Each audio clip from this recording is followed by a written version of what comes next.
In this video, we are going to take a look at how to create a render brush. A render brush is going to allow us to build up tone gradually from light to dark so that we can render form and suggest lighting and shading easily. When we first open up Photoshop and select the brush tool, and try to make a mark with it, we can quickly see that this is not going to do for our purposes. Whether I press lightly or press hard, I'm going to get just this same uniform depth of tone and color. I'm going to undo that.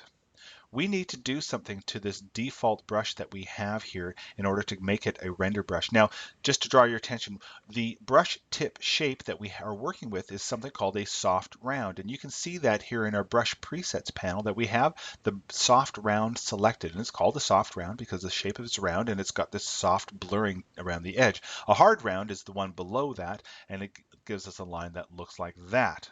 Okay, well that's definitely not going to do. So we're going to stay with our soft round brush, but we're going to change some of its properties.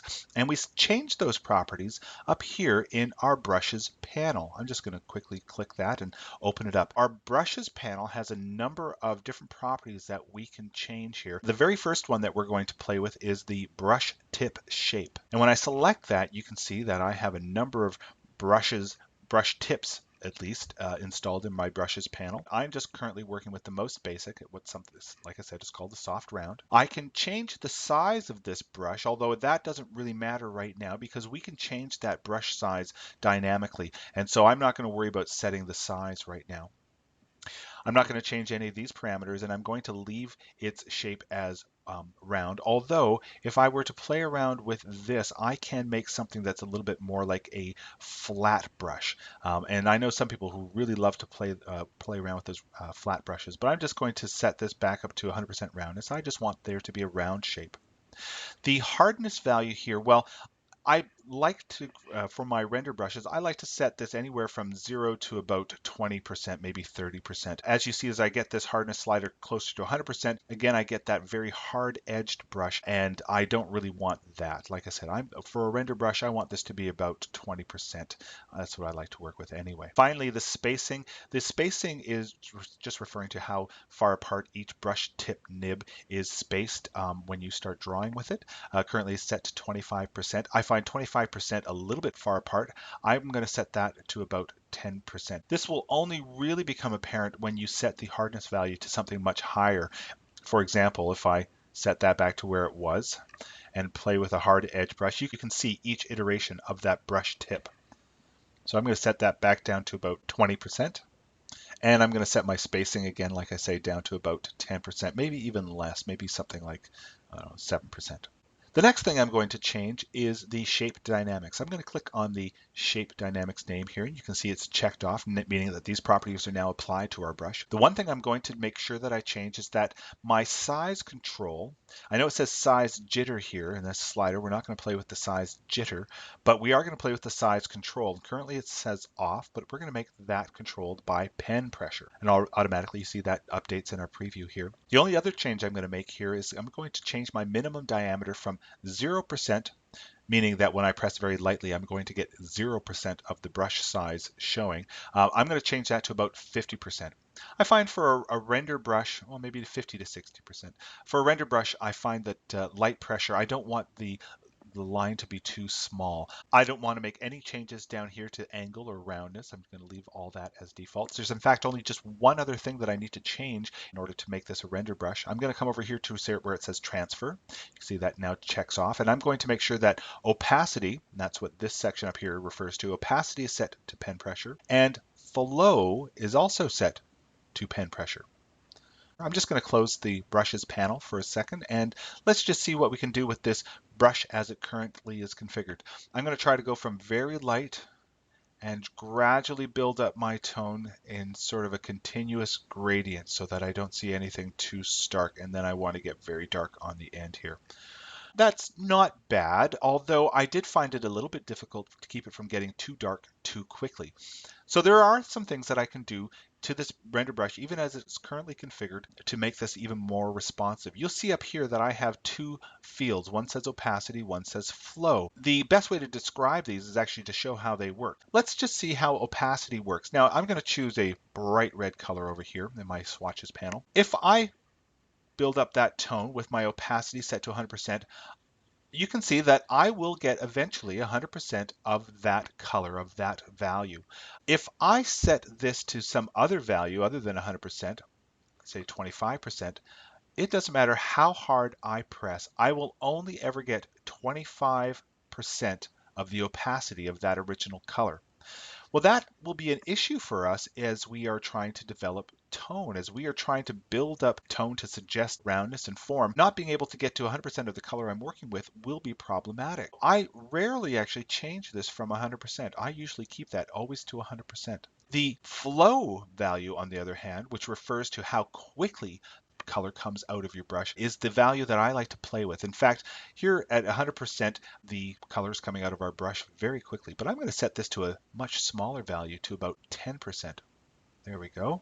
Now watch how slowly it takes for me to build up my tone. You can see that pressing lightly, that color is coming out very slowly, and I can gradually build up to 100% of that color, but it took much longer to do so. This flow will allow us to have more control in our gradients as we build up tone from light to eventually dark on the other end. Here we have set up our render brush. We've made some changes. We've started off by choosing a soft round. We've made some changes to the brush tip shape, shape dynamics, and the transfer settings. And we've also changed our opacity and flow. Just one last thing here. You might recognize that, hey, we have our opacity and flow settings here, but didn't we change these here in the transfer settings? Didn't we set those both to pen pressure? Well, yes, we did. But by changing this pen pressure, we did not override these values. In fact, what we are doing by bringing our flow down and setting it to pen pressure is we are giving ourselves that much more control over how quickly that paint comes out, or how quickly that color comes out of our brush. So by setting our flow here and in our brushes panel, we have now created a very subtle rendering brush indeed. Now that we've created a render brush that allows us to build up tone gradually, I want to save this brush. I want to be able to use this brush every time I open up Photoshop. So to do that, I'm going to save it. Now, where do I save it? Well, I don't save it here in the brush presets panel.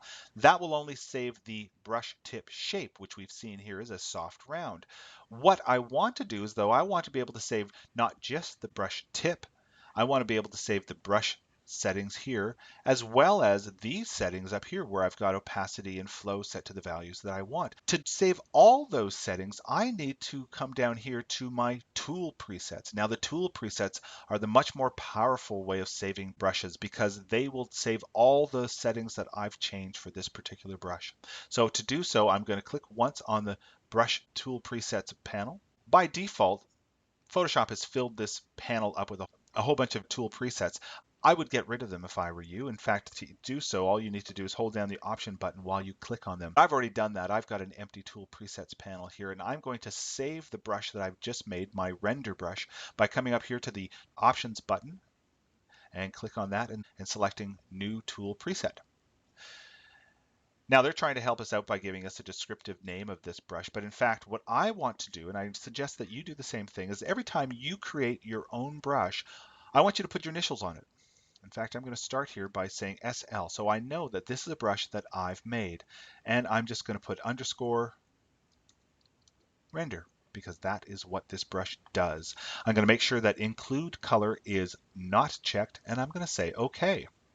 And there I go. I now have my render brush available to me whenever I open up Photoshop, and I can keep adding to this tool presets. In fact, we will be doing so in just a moment. But I now have an SL render brush. Now, what I would like you to do is practice with your render brush, again, by creating continuous tone marks from very light to very dark on the other end.